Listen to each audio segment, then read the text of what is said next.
औज़ुबिल्लाहिमिनश्शैतानिर्रजीम बिस्मिल्लाहिर्रहमानिर्रहीम।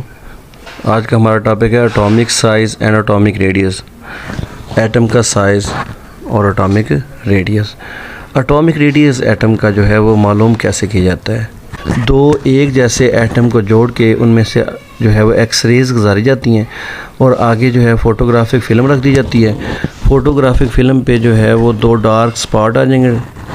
जो न्यूक्लियस होता है इसमें से रेडिएशन, अल्फ़ा रेडिएशन या फिर एक्स रेज़ नहीं गुजरती, तो आगे फ़ोटोग्राफिक फ़िल्म पे न्यूक्लियस जहाँ जहाँ पे दो एटम्स के होंगे वहाँ पे जो है वो डार्क स्पॉट आ जाएगा। उस डार्क स्पॉट को जो है वो के दरमियान फासला पमाइश करके उसको हाफ़ कर लेंगे तो वो एटॉमिक रेडियस कहलाएगा। तो एक जैसे जुड़े हुए एटम्स के न्यूक्लियस के दरमियान जो फासला है उसको हाफ़ कर लें तो उसको कहते हैं एटॉमिक रेडियस। आपने लिखना कैसे पेपर में, मेरा बेटा, पहली तो आपने डिफाइन लिखनी है। Half of the distance between the nuclei of the two bonded atoms is referred as the atomic radius of the atom. दो जुड़े हुए एटम के न्यूक्लियस के दरमियान फासले की निस्फ़ को हम क्या कहते हैं, एटॉमिक रेडियस कहते हैं।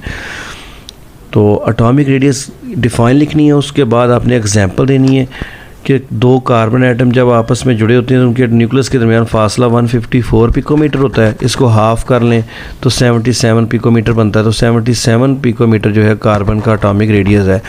The distance between the nuclei of the two carbon atom in its elemental form is 154 picometre. Its means its half 77 picometre is radius of carbon atom. उसके बाद आपने ये डायग्राम मेरा बनानी है, लाजमी बनानी है, चाहे ये वाली बना लें चाहे ये वाली बना लें। ये देखिए दो कार्बन एटम जुड़े हुए हैं, उनके न्यूक्लियस के दरमियान फासला जो है 154 पिकोमीटर है। ये दो एटॉमिक रेडियस के बराबर है, उसको तो आधा कर लें, हाफ़ कर लें तो 77 पिकोमीटर जो है एक कार्बन एटम का एटॉमिक रेडियस है। एटम का साइज़ जो है एटॉमिक रेडियस की शक्ल में हम एक्सप्लेन करते हैं। जिस एटम का एटॉमिक रेडियस बड़ा होता है उसका साइज़ भी बड़ा होता है। एटम के न्यूक्लियस से लेके बैरूनी शेल तक का जो एवरेज डिस्टेंस होता है उसको हम कहते हैं एटॉमिक रेडियस। न्यूक्लियस से लेके बैरूनी शेल तक का जो है एवरेज जो डिस्टेंस होता है उसको हम कहते हैं एटॉमिक रेडियस।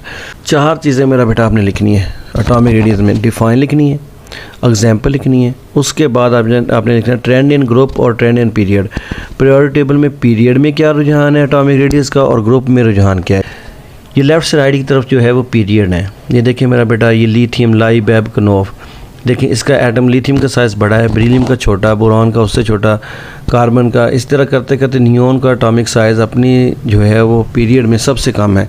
इसका मतलब है पीरियड में अगर हम लेफ़्ट से राइट की तरफ जाएंगे तो एटम का साइज़ कम होगा। एक बात, अब इसकी वजह लिखेंगे आप कि एटम का साइज़ क्यों कम होता है। जब हम लेफ़्ट से राइट की तरफ जाते हैं पीरियड में तो हर नए एलिमेंट में एक इलेक्ट्रॉन और एक प्रोटॉन का इजाफा होता है। तो प्रोटॉन क्योंकि न्यूक्लियस में होते हैं, इलेक्ट्रॉन बैरूनी शेल में होते हैं। इलेक्ट्रॉन और प्रोटॉन के दरमियान अट्रैक्टिव फोर्सेस बढ़ेगी जिसकी वजह से बैरूनी शेल जो है वो अट्रैक्ट हो जाएगा न्यूक्लियस की तरफ, जिसकी वजह से एटम का साइज़ कम हो जाएगा।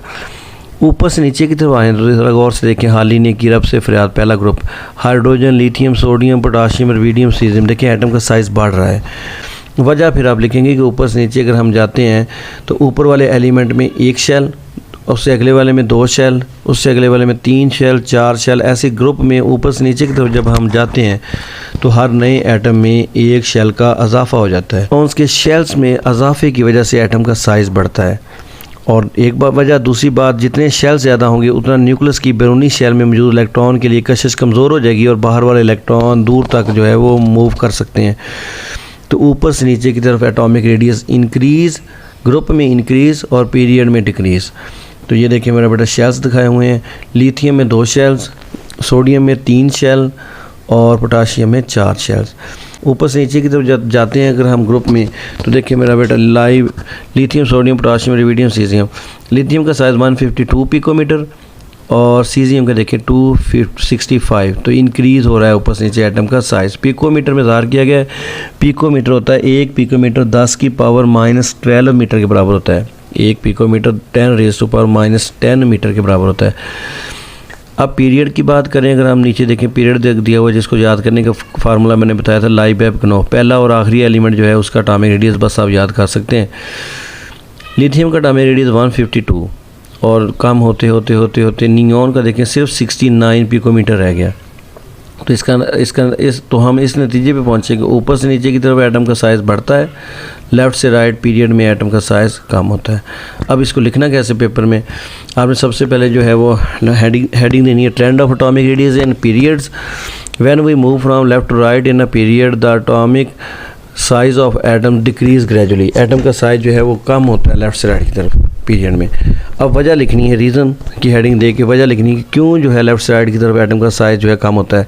It is because with the increase of more and more protons in the nucleus but addition of electron take place in the same valence shell, यानी shells do not increase. Left से right की तरफ अगर हम जाते हैं तो shell increase नहीं होते, शेल के अंदर इलेक्ट्रॉन बढ़ते जाते हैं और न्यूक्लियस में प्रोटॉन बढ़ते जाते हैं।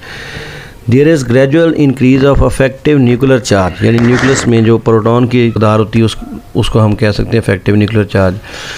There is gradual increase of effective nuclear charge which increases due to addition of proton. This force pulls down or contracts the outermost shell electrons towards the nucleus. Left से right की तरफ nucleus में proton बढ़ने की वजह से बाहर वाले शेल में मौजूद इलेक्ट्रॉन के लिए कशिश में इजाफा होता है, जिसकी वजह से शेल जो होता है वो कंट्रैक्ट हो जाता है, शेल का साइज़ कम हो जाता है। एग्जांपल आप दे दें कि एटॉमिक साइज इन पीरियड 2 जो है वो decrease from lithium to neon. Lithium का 152 और नियॉन का देखें 69। ये हो गया आपका तीसरा पॉइंट क्लियर। पहले डिफाइन एटॉमिक रेडियस की, फिर उसके बाद आपने एग्जाम्पल दी। तीसरे नंबर पर ट्रेंड इन पीरियड कम्प्लीट हो गया। अब trend in group. Trend of atomic radius in groups. The size of atoms or their radii increase from top to bottom in a group. Group में ऊपर से नीचे की तरफ एटम का साइज़ इंक्रीज़ होता है। फिर उसके बाद आपने लिखनी है रीज़न क्यों इंक्रीज़ होता है, शेल्स बढ़ते हैं। It is because a new shell of elements is added up in the successive period which decreases the effective nuclear charge. ऊपर से नीचे की तरफ अगर हम आते हैं ग्रुप में तो ऊपर वाला एलिमेंट जो है वो पहले पीरियड का हिस्सा है, दूसरा जो है दूसरे पीरियड का, तीसरा एलिमेंट जो है तीसरे पीरियड का। तो ऊपर से नीचे की तरफ जब हम जाते हैं तो ऊपर वाले एलिमेंट में 1 शेल, उससे आगे वाले में 2 शेल, उससे आगे 3। तो ऊपर से नीचे लगातार जो है शेल्स जो है वो बढ़ने की वजह से एटम का साइज़ जो है वो इंक्रीज़ होता जाता है। ग्रुप में जब हम ऊपर से नीचे की तरफ आते हैं तो शेल्स बढ़ते जाते हैं, जिसकी वजह से जो है न्यूक्लियस की बैरूनी शेल में मौजूद इलेक्ट्रॉन के लिए कशिश कमज़ोर हो जाती है और एटम का साइज़ बढ़ता जाता है। आगे रहा ट्रांजिशन एलिमेंट, जो सेंटर वाले एलिमेंट हैं ये थोड़ा सा डेविएट करते हैं। ये बेशक आप 3 लाइनें ना याद करना। इनका एटॉमिक रेडियस लेफ्ट से राइट की तरफ जाएँ पीरियड में तो पहले डिक्रीज़ होता है और फिर इंक्रीज़ हो जाता है।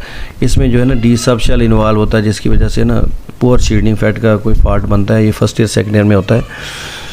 The trend of atomic size of the transition element has slightly variation. The atomic size of the element first reduces या फिर atom contracts and then there is increase in it when we move from left to right in fourth period. तो पहले atomic radius इनका कम होता है फिर बढ़ता है ट्रांजिशन एलिमेंट का। ये बेशक ना आप लिखना।